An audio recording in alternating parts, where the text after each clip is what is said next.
saya ingin menjelaskan bagaimana brengseknya sebagian umat Nabi Musa.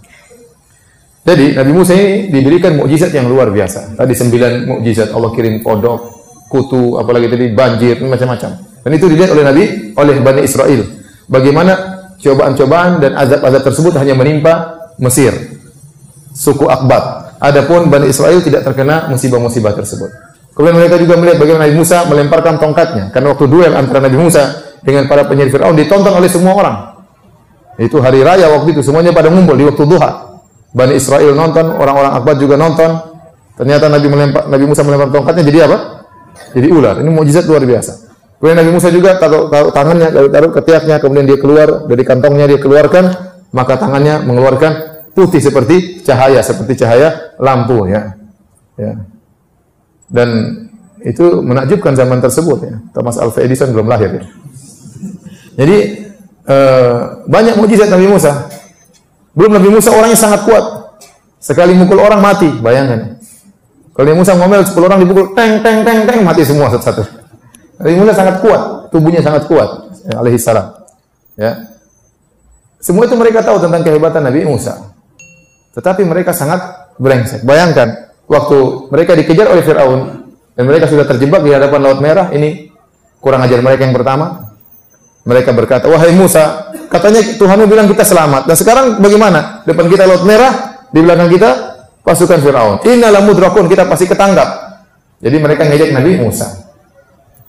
Kita ketangkap, katanya mau selamat. Ini mau kemana lagi? Maka Nabi Musa menjawab, inna ma'iya rabbi sayahdin. Kata Nabi Musa, sungguhnya Rabbku bersamaku dan dia akan beri petunjuk kepadaku.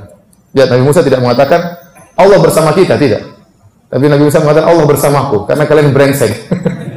Lihat waktu Nabi Muhammad SAW, waktu Abu Bakar sedih dan takut, apa kata Nabi Muhammad SAW?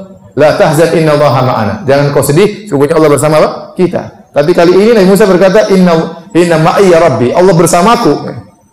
Dan Allah akan beri petunjuk kepadaku. Karena muridnya menjengkelkan. Padahal sudah banyak mukjizat mereka lihat. Akhirnya Allah Subhanahu wa taala menyuruh Nabi Musa untuk memulkan tongkat. Pas dia pulkan tongkat, maka laut pun terbelah. Fanfalaq wa fakana kullu firqin kataudil azim. Maka laut pun mengalir ke atas, bukan ke bawah, mengalir ke atas. Disebutkan oleh Ibnu Katsir dalam tafsirnya, maka terbukalah 12 pintu, terbuka 12 jalur. Kenapa 12? Karena Bani Israel 12 suku.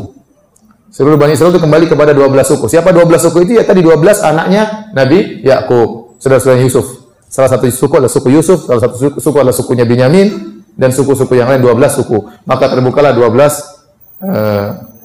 pintu untuk mereka lewat agar mereka tidak ribut, ya. Kalau cuma satu pintu nanti rebut-rebutan. 12 pintu. Kemudian kata Allah, fadrib lahum tariqan fil bahri yabasan. Kemudian Allah menjadikan tanah pun langsung jadi kering. Karena kalau tidak kering susah dipijak pantai, kalau jalan tidak kering kaki masuk susah. Enggak cepat keburu dikejar oleh pasukan Fir'aun. Maka Allah menjadikan pantai tersebut menjadi kering. Yang tadinya tanah di dasar laut langsung jadi kering sehingga mudah untuk dipijaki. Akhirnya mereka pun pergi, Nabi Musa pun pergi sama pengikutnya sampai akhirnya lewat ke sebelah. Tatkala pengikut Nabi Musa sudah lolos sampai di tepi pantai yang sebelah, pengikut Fir'aun baru sampai tepi pantai yang ini. Laut masih terbuka. Waktu Nabi Musa mau pukulkan tongkatnya menutup lautan, Allah tegur, "Watrukil bahra rahwan. Innahum jundum mughraqun." Kata Allah, biarkan laut terbuka, sesungguhnya mereka adalah kaum yang akan ditenggelamkan. Akhirnya Nabi Musa enggak jadi pukul tongkatnya ke lautan. Laut tetap terbuka. Waktu itu Fir'aun bingung, ini gimana? Tapi anak-anak buahnya mengatakan, Fir'aun, katanya kamu Tuhan, jalan dulu lah. Kata Ibnu Katsir, fatajallada Fir'aun. Fir'aun pun sok sabar, jaga image, nggak enak kan? Gimana? Akhirnya dia mau tidak mau, dia jalan di luar. Karena kalau dia mundur, orang sudah tidak percaya dia sebagai Tuhan. Mau tidak mau dia maju, apapun yang terjadi. Waktu dia maju, ternyata lautan tidak tertutup. Kesempatan dia bilang kepada pengikutnya, wahai pengikutku, wahai rakyatku, sungguhnya laut terbuka untukku. Ayo jalan. Akhirnya rakyatnya bahlul-bahlul semua ikut juga semua. Masuk semua. Begitu sudah semua masuk di tengah lautan, maka Nabi Musa memukulkan tongkatnya ke lautan. Itu semua dilihat oleh Bani Israel. Kemudian akhirnya lautan tertutup, menenggelamkan mereka seluruhnya. Begitu lautan tenggelam seluruhnya, mereka sudah tenggelam semua oleh Laut Merah. Brengsek lagi nih umatnya Nabi Musa ini.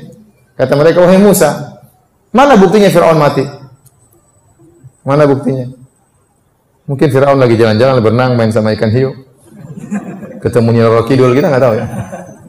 Akhirnya Allah menyelamatkan badannya Fir'aun. Al-yawma nunajjika li badanika litakuna liman khalfaka ayah. Pada hari ini aku selamatkan jasadmu wahai Fir'aun agar menjadi peringatan bagi orang-orang setelahmu. Maka Fir'aun pun keluar jasadnya, yang lain nggak ada yang selamat. Anak buahnya semua tenggelam. Jasad Fir'aun saja yang Allah selamatkan. Nih, wahai Bani Israel, ini orang yang pernah sombong, paling sombong, ngaku sebagai Tuhan. Ya, lebih sombong mungkin dari iblis. Iblis saja nggak pernah ngaku jadi Tuhan. Iblis mungkin kaget, ini orang kebablasan ya. Ngaku sebagai apa? Tuhan. Akhirnya, nih, mana kesombongannya, mana keampuhannya, orang ini sudah tewas. Kemudian berjalan Nabi Musa dan para pengikutnya. Kemudian, tatkala mereka sudah melewati lautan, sudah diselamatkan oleh Allah. Allah berfirman, wa jawazna bi bani Israil al-bahra fa atau ala qaumin yaqufuna al-asnami lahum qalu ya Musa ja'alana ilahan kama lahum alihah. Tatkala kami membuat mereka lolos dari Laut Merah, tiba-tiba mereka melewati suatu kaum sedang menyembah berhala. Tiba-tiba umat Nabi Musa berkata, wahai Musa, bikinkan kami dong Tuhan seperti mereka punya Tuhan. Ya Allah. Mereka tidak puas dengan Tuhan Allah Subhanahu wa taala, ya. Mau cari Tuhan yang lain. Nabi Musa mengatakan, innakum qaumun tajhalun. Kalian memang umat yang bodoh, kaum yang apa? Kaum yang bodoh. Bagaimana baru saja diselamatkan oleh Allah, sekarang minta langsung Tuhan yang lain. Kok bisa begitu Bani Israel? Kata sebagian ulama, karena mereka terlalu lama tinggal bersama di bawah penindasan Fir'aun, dan Fir'aun dan bala tentaranya orang musyrikin.